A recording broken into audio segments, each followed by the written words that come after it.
আপনার বাসা, office, factory বা যেখানে আলাদা আলাদা পানির পাম্প আছে সেখানে আমাদের এই ডিভাইসটি সংযুক্ত করে স্বয়ংক্রিয়ভাবে আপনি আপনার পানির পাম্প নিয়ন্ত্রণ করতে পারেন। রুফ এবং বেস এই দুটো পয়েন্টের সাথে এই ধরনের দুটো সেন্সর সেট আপ করে আপনি আপনার রুফ এবং বেসের পানির পরিমাপ এই ডিভাইসে সরাসরি দেখতে পারেন। এই যে দেখুন, এখানে রুফে দেখাচ্ছে 71%, বেসে দেখাচ্ছে 83%। এই ডিভাইস ছাড়াও সেন্টি মোবাইল অ্যাপের মাধ্যমে আপনি যে কোনো স্থান থেকে আপনার এই পানি রিডিং মনিটর করতে পারবেন। আমাদের এই সিস্টেমে মূলত তিনটি সেটিংস আছে: অটোমেটিক, ফিল আপ এবং ম্যানুয়াল।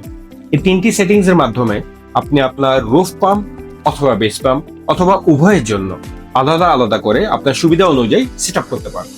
এই মোড বাটনের মাধ্যমে আপনি সেটিংস গুলো চেঞ্জ করতে পারবেন।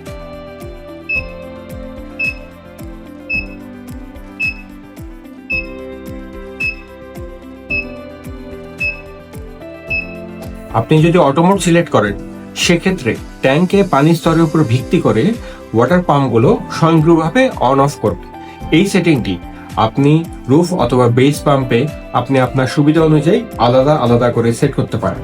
আপনি যদি ম্যানুয়াল মোড সিলেক্ট করেন তাহলে এই দুটো বাটনের মাধ্যমে, অর্থাৎ রুফ বাটনের মাধ্যমে রুফ পাম্প এবং বেস বাটনের মাধ্যমে বেস পাম্প অন অফ করতে পারবেন। Fill up mode, automatic fill up mode অপশনটি সিলেক্ট করলে পানির স্তর যতই থাকুক মোটরটির সাথে সাথে চালু হবে এবং পানির ট্যাঙ্ক ফুল হয়ে গেলে মোটরটি স্বয়ংক্রিয়ভাবে বন্ধ হয়ে যাবে। এই সেটিংটি আপনি রুফ পাম্প অথবা বেস পাম্পের জন্য অথবা উভয়ের জন্য আলাদাভাবে সেট করতে পারেন। তাছাড়া ওয়াটার লেভেল এবং পাম্প অন অফ এর সকল অ্যাক্টিভিটি অ্যালার্ট পেয়ে যাবেন ইনস্ট্যান্ট নোটিফিকেশনের মাধ্যমে। এই ডিভাইসটি বাসা অথবা অফিসের ওয়াইফাই এর সাথে কানেক্টেড থাকলে সেন্ট্রি মোবাইল অ্যাপের মাধ্যমে পাম্পগুলো ফুল কন্ট্রোলের পাশাপাশি দেখতে পারবেন সারাদিনের পানির লেভেলের সম্পূর্ণ রেকর্ড ও হিস্ট্রি। বিস্তারিত জানতে এখনই যোগাযোগ করুন স্ক্রিনে দেয়া নাম্বারে।